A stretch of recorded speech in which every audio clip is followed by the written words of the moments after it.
Yes,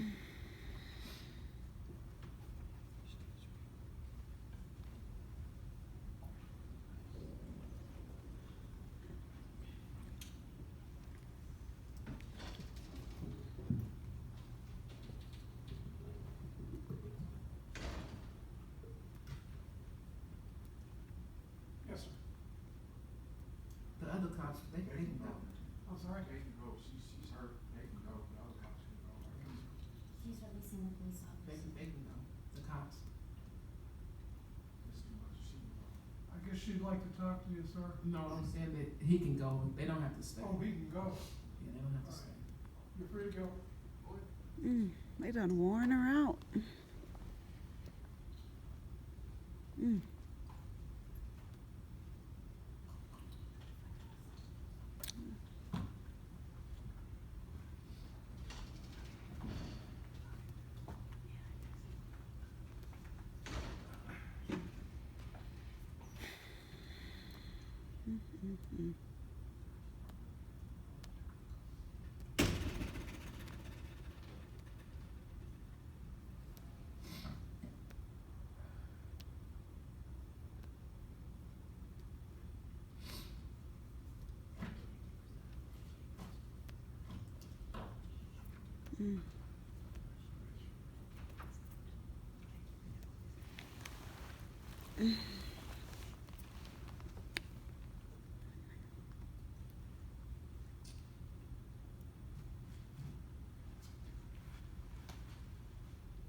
Do we have a number for him?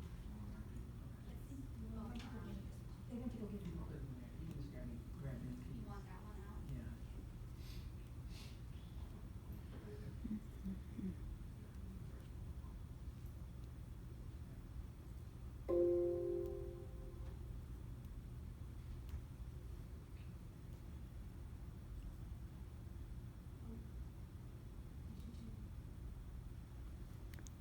Well, who you looking for? Who you need?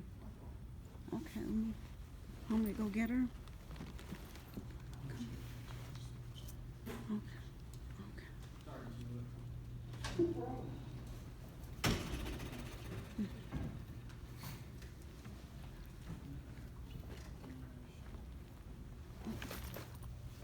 Come on, sit down.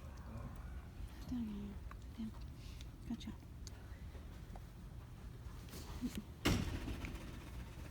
Good job, Yaya. Sit down, Yaya.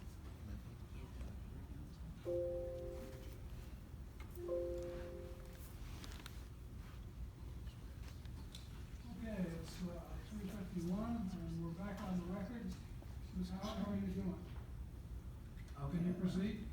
Yeah, I just had pressure on my chest. Okay. All right. Been a long day. All right, so forward. Sorry. Thank you. Where were we at? About. Yeah. We were talking about my emails. So I received emails from the Two Creeks Neighborhood Organization where they were very specifically talking about trying to get you shut down. I mean, it's only a paragraph, but it's, are they permitted for this, are they permitted for that? We don't like having them here, more or less. And that's what made me think, that's not good, you know, because there's a lot of alleged things, but nothing in there was given with any proof, and I personally like proof. And they mentioned other places that are owned or operated by people of color. And then I heard that you were having a problem, and that's when I came and visited you, and we were talking, and we spoke. And, you know, I'll just wait for your next question, I'm sorry. You can go ahead. Well, I find it curious because, I mean, we mentioned, have we seen other violence in places like this? And as someone who's on the street every Friday and every other day that she can, handing out food and water and gear and things, I absolutely have nowhere near your establishment. On October 31st, it might have officially been November 1st, I had taken the kids trick-or-treating. I walked down to the 7-Eleven that was going to become the Conoco at Sheridan and Colfax and saw a man shot. had to hold pressure on the wounds until the cops got there. I have no idea if he'd ever been to your establishment, but I would find it hard to accuse you of being the reason for that. There's a plasma center there. There's a lot of things that might cater to lower income individuals. You know, but do we want to target those things? I feel like if this was happening to Casa Bonita, we'd call them victims. These business owners are victims of this violence. But in this case, you're being portrayed as the perpetrator, perhaps even, or the instigator even of this violence that I see all the time. And I just felt the need to say something because I've lived 2 blocks from your establishment for years and never had one problem.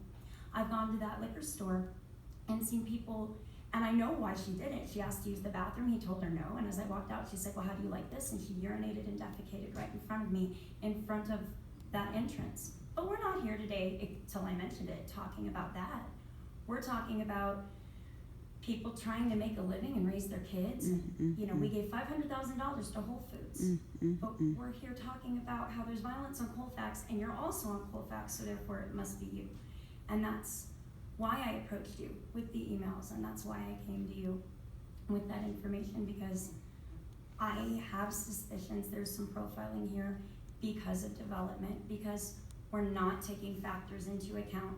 The pandemic made a huge difference in demographics for not only the people who are unhoused, but for other people as well, because we must remember the eviction moratorium wore off. Right. People hit the streets in droves. I know because I see it literally every day that I'm out there working with people. And people on the street do things to stay warm. They do drugs, they drink. And they do things that we wouldn't want them to do, shoot people, hit people. I've had rocks thrown at me, all sorts of things, but it's down a half mile from your establishment. But I see things that happen all around the neighborhood when you're closed. You know, that violence doesn't stop, crime doesn't stop because Jumbo's is open or closed, and I can state that specifically. Okay, thank you. No more questions. Thank you. Mr. Shedd? Nothing for this witness. Wow. Witness may be excused. Yes, you be excused. Thank you very much. I have one video I wanted to show. It's been multiple phone calls to the police department about